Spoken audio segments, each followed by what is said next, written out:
नमस्कार, मैं हूं नेहा। स्वागत है आपका यूएनएन में। मुंबई अंडरवर्ल्ड का नाम लेते ही सबसे पहले जिसका चेहरा हमारी आंखों के सामने आता है वो है दाऊद इब्राहिम।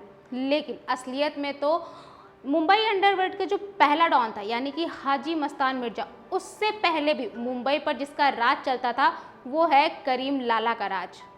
करीम लाला का असली नाम अब्दुल करीम शेर खान था। इनका जन्म 1911 में अफगानिस्तान के कुनार प्रांत में हुआ था। करीम लाला एक संपन्न परिवार से था। वह एक कारोबारी खानदान से ताल्लुक़ रखता था। करीम लाला को ज़्यादा सफलता की चाह थी और इसी चाह ने उसे हिंदुस्तान की तरफ आने के लिए मजबूर कर दिया था। हाजी मस्तान मिर्जा को भले ही मुंबई अंडरवर्ल्ड का सबसे पहला डॉन कहा जाता था, लेकिन अंडरवर्ल्ड के जो जानकार हैं वो बताते हैं कि सबसे पहला माफिया करीम लाला ही था, जिसे खुद हाजी मस्तान मिर्जा भी असली डॉन कहा करता था। करीम लाला का आतंक मुंबई में सिर चढ़कर बोलता था। करीम लाला के बारे में कहा जाता है कि वह जरूरतमंदों और गरीबों की काफ़ी मदद भी करता था और उनके लिए एक तरह से मसीहा भी था। करीम लाला ने गैर कानूनी काम की शुरुआत हीरे और जवाहरात की तस्करी से शुरू की थी।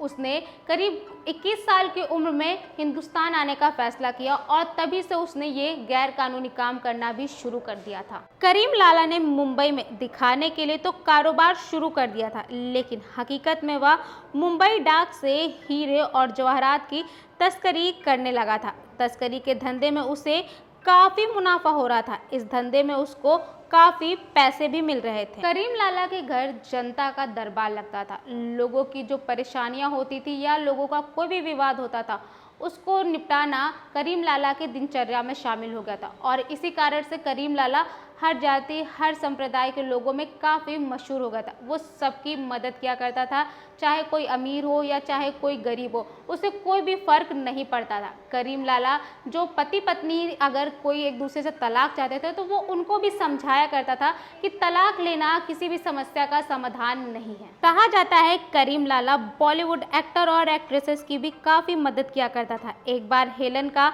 एक दोस्त पीएन अरोड़ा उसकी सारी कमाई लेकर फरार हो गया था। वो पैसे वापस देने से मना कर रहा था। हताश होकर हेलन सुपरस्टार दिलीप कुमार के माध्यम से करीम लाला के पास पहुंची। तब करीम लाला ने उनकी परेशानी को सुना और हेलन की मदद की और उनका पैसा भी उन्हें वापस दिलाया। अंडरवर्ल्ड से जुड़ी खबरों के अनुसार एक बात यह भी काफ़ी प्रचलित है कि एक बार दाऊद इब्राहिम की पिटाई भी करीम लाला ने की थी। एक बार मुंबई में ही करीम लाला के हाथ दाऊद इब्राहिम आ गया था और तब उसने दाऊद इब्राहिम की काफ़ी पिटाई की थी।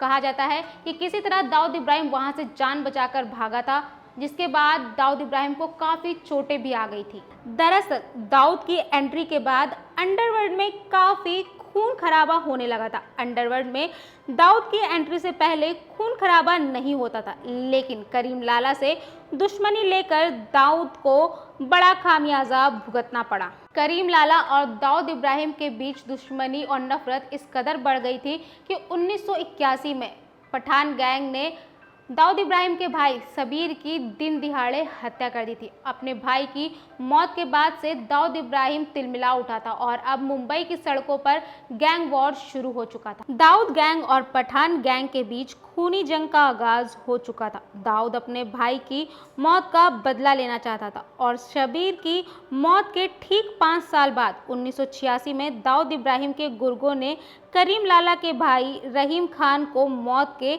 घाट उतार दिया। मुंबई अंडरवर्ल्ड में 1981 से 1985 के बीच करीम लाला गैंग और दाऊद के बीच जमकर गैंग वॉर होती रही। नतीजा यह हुआ कि दाऊद इब्राहिम की डी कंपनी ने धीरे धीरे करीम लाला के पठान गैंग का मुंबई से सफाया ही कर दिया था। इस गैंग वॉर में दोनों तरफ के दर्जनों लोग मारे गए थे और अब करीम लाला का साम्राज्य धीरे धीरे खत्म हो चुका था और 90 साल की उम्र में 19 फरवरी 2002 को करीम लाला ने मुंबई में ही अपनी अंतिम सांसें ली थी। अगर आप ऐसे ही और कहानियां जानना चाहते हैं तो नीचे कमेंट में हमें ज़रूर बताइए और देखते रहिए यूएन।